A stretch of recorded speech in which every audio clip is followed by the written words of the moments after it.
कर्मा धर्मा व्रत कथा। एक शहर में एक महाजन रहता था। उसके 7 बेटे थे। महाजन के मरने के बाद एक दिन सातों भाइयों ने आपस में विचार किया कि व्यापार के लिए दूसरे राज्य में जाना चाहिए। ऐसा विचार करके वे छोटे भाई को घर में छोड़कर व्यापार के लिए निकल गए। रास्ते में चलते चलते जहाँ रात हो जाती थी वे वहीं सो जाते थे। उन्हें जहाँ कुछ सामान सस्ता मिलता वे खरीद लेते और जहाँ महंगा होता वहाँ बेच देते थे। ऐसा करते करते 12 महीने बीत गए। वे साल भर में बहुत सारा धन दौलत कमाकर बैलगाड़ी में सामान भरकर वापस लौट रहे थे। रास्ते में चलते चलते जहाँ रात हो जाती थी वे वहीं सो जाते थे। इस तरह से वे अपने गांव की सीमा में पहुंच गए। बड़े भाई ने कहा, हम यहीं विश्राम कर लेते हैं। ऐसा कहते हुए उसने मंझले भाई को घर जाकर पहुंचने की खबर देने के लिए भेजा। घर पहुंचकर मंझले भाई ने देखा कि भाद्रपद शुक्ल पक्ष की एकादशी का दिन था और उनके आंगन में कर्मा नृत्य में सब लीन थे। सातों देवरानी जेठानी एक दूसरे का हाथ पकड़कर गोल घेरे में नाच रही थी। छोटा भाई उनके बीच में झूम झूम कर मादर बजा रहा था।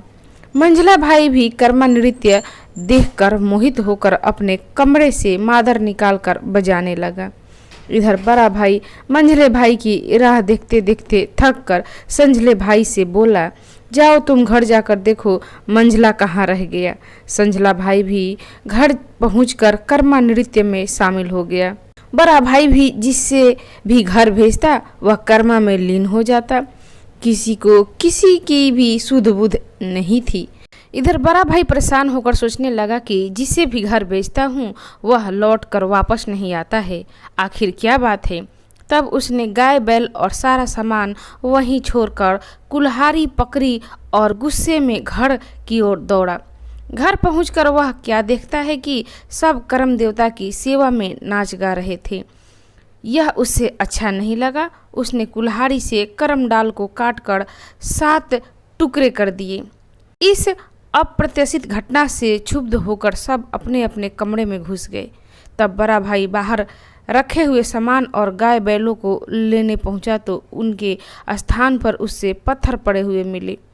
वह सिर पकड़कर रोने लगता है और मुंह लटकाकर खाली हाथ वापस आ जाता है। इस तरह दिन बीतने लगे। जब खेती करने का समय आया तो सभी भाइयों ने अपने अपने हिस्से के खेतों में धान बोया। 6 भाइयों की धान की फसल लहलहाने लगी, परंतु बड़े भाई की फसल नहीं के बराबर थी। 6 भाइयों ने खेत में मेड़ पर उनके कर्म देवता टहल रहे थे।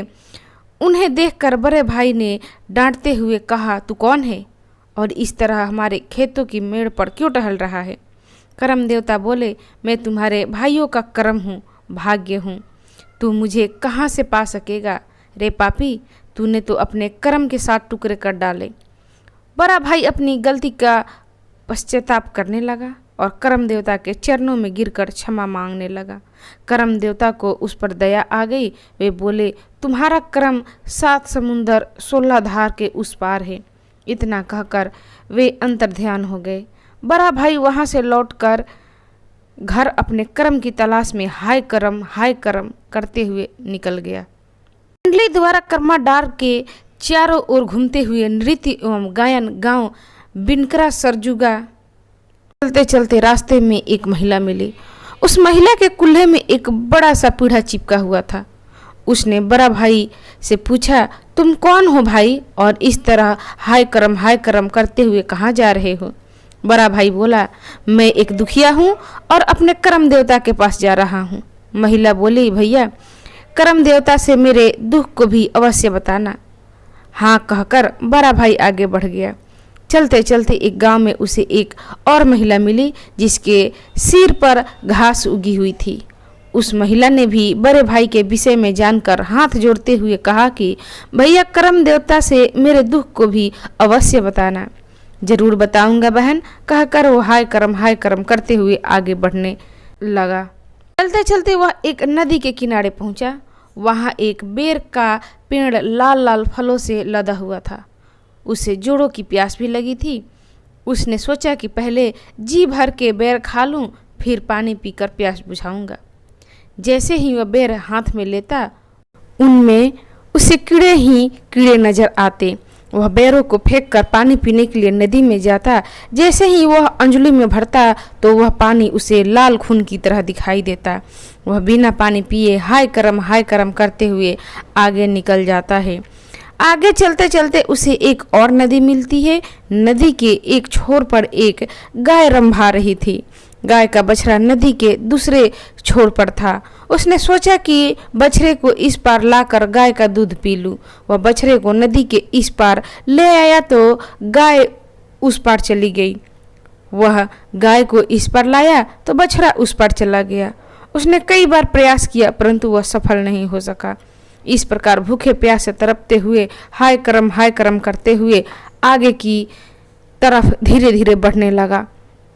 पैदल चलते चलते उसके कदम लड़खड़ाने लगे। वह थककर एक पेड़ की छाया में बैठ गया। तभी उसकी नज़र एक घोड़े पर पड़ी। उसने सोचा कि अब बाकी रास्ता इस घोड़े पर सवार होकर पूरा करूंगा। वह जैसे ही घोड़े के पास पहुंचा, घोड़ा जोर जोर से हिनहिनाने और उछलने लगा। वह घोड़े को अपने काबू में नहीं कर सका।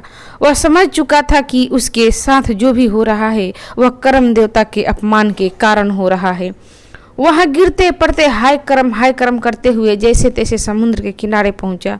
वहां एक मगर रोगी की भांति रेत में लेटा हुआ था। बड़े भाई ने मगर से कहा, भाई मुझे किसी तरह 7 समुंदर 16 धार के पार पहुंचा दो, मैं जीवन भर तुम्हारा उपकार मानूंगा। मगर उसके बारे में सब कुछ जानकर बोला, मेरे सिर में बहुत बड़ी सूजन हो गई है। उसकी पीड़ा मुझसे सहन नहीं हो रही है। मुझे इस पीड़ा से छुटकारा कैसे मिलेगी यह करम देवता से पूछकर बताना। इसी शर्त पे मैं तुम्हें समुद्र पार कराऊंगा। बड़े भाई ने कहा, भाई मैं करम देवता से सबसे पहले तुम्हारे दुख को ही बताऊंगा। तब मगर ने उसे 7 समुंदर 16 धार के पार पहुंचा दिया। बड़ा भाई देखता है कि उसके करम देवता करम पेड़ के रूप में लहलहा रहे थे। वह करम देवता के चरणों में गिरकर क्षमा मांगते हुए कहा, हे करम देवता, मुझसे बड़ा अपराध हुआ है, मेरे पाप को क्षमा कीजिए, मैं आपकी शरण में हूँ। करम देवता बोले, जाओ मैंने तुम्हें माफ़ किया, परंतु अब ऐसी गलती मत करना और प्रति वर्ष भाद्रपद शुक्ल पक्ष की एकादशी को मुझे आंगन में स्थापित कर व्रत पूजन करके रात भर मेरी सेवा करना।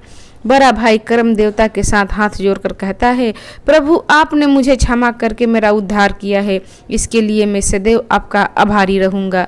वह फिर उनसे पूछता है, हे देव, आते समय मुझे एक मगर मिला जिसके सिर में सूजन है, वह दर्द से तड़पता रहता है, उसका दुख कैसे दूर होगा, बताने की कृपा करे। करम देवता बोले, उसके सिर पर एक बहुमूल्य हीरा है, तुम उसके सिर पर मुष्टिका प्रहार करना, हीरा बाहर निकल जाएगा जिससे उसका दुख दूर हो जाएगा। हीरे को तुम अपने साथ ले जाना। बड़ा भाई रास्ते में मिला बेर के पेड़, नदी, गाय, बछड़े व घोड़े के बारे में पूछता है।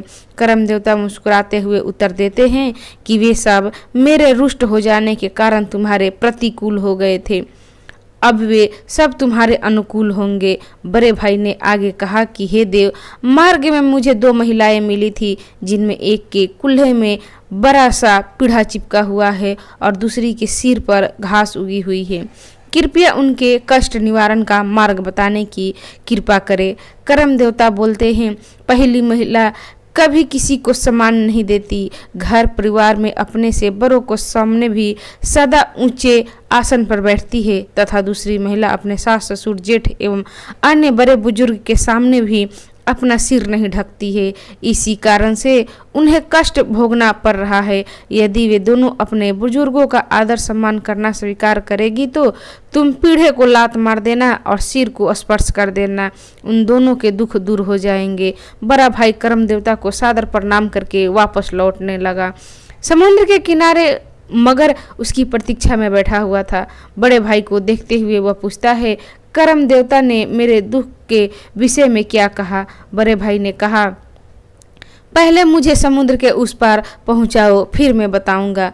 मगर उसे अपनी पीठ पर बैठाकर समुद्र के किनारे ले जाता है। जैसे ही बड़ा भाई किनारे पहुंचता है, मगर के सिर पर एक जोरदार मुष्टि का प्रहार करता है। मगर के सिर से हीरे बाहर निकल आते हैं। मगर को आराम मिल जाता है। बड़ा भाई हीरा लेकर वापस अपने घर के रास्ते खुशी खुशी लौटने लगता है। रास्ते में उसे वही घोड़ा फिर मिलता है, परंतु इस बार वह घोड़ा बड़े भाई को देखकर बैठ जाता है और वह घोड़े पर सवार होकर आगे बढ़ने लगता है। रास्ते में गाय अपने बछड़े को दूध पिला रही होती है। वह गाय का मीठा दूध पीकर उन्हें अपने साथ लेते हुए आगे बढ़ता है। फिर आगे बढ़ने पर जी भर कर मीठे मीठे बेर खाता है और नदी का स्वच्छ पानी पीता है। जब वह सिर पर घास वाली महिला के पास पहुंचता है तो उसे कहता है, तुम अपने बड़े बुजुर्गों का आदर सम्मान नहीं करती हो, कभी अपना सिर नहीं ढकती हो, ये उसी का दुष्ट परिणाम है। वह महिला बोली, आज से मैं अपने से बड़ों को सामने तो क्या छोटे के सामने भी घूंघट डालकर रहूंगी। यह सुनकर बड़े भाई ने उसके सिर को स्पर्श किया। महिला कष्ट से मुक्त हो गई। इसी प्रकार वह पहली महिला के पास पहुंचकर उसे कहता है, तुम हमेशा ऊंची जगह पर बैठती हो, घर परिवार में अपने बड़ों का भी लिहाज नहीं करती, तुम्हारा कष्ट उसी का दुष्ट परिणाम है। वह महिला बोली, आज से मैं ऊंची जगह पर तो क्या चटाई पर भी नहीं बैठूंगी। यह सुनकर बड़े भाई ने चिपका हुआ पीढ़ा लात मारकर अलग कर दिया। इस तरह बड़ा भाई वापस अपने घर पहुंचा और प्रत्येक वर्ष भाद्रपद शुक्ल पक्ष की एकादशी के दिन व्रत रखकर विधि पूर्वक पूजन करके करम देवता की सेवा करने लगा। करम देवता के आशीर्वाद से उसके सुख भरे दिन वापस लौट आए। जिस प्रकार उसके लिए करम देवता प्रसन्न हुए, वैसे ही सबके लिए करम देवता प्रसन्न हो। तो भक्तगण, ये थी करम देवता कर्म धर्म की व्रत कहानी। आपको कैसी लगी? अच्छी लगी तो इसे लाइक करें, शेयर करें, मेरे चैनल को सब्सक्राइब करें और कथा सुनने के लिए आप सभी का धन्यवाद। नमस्कार। करम देवता की जय।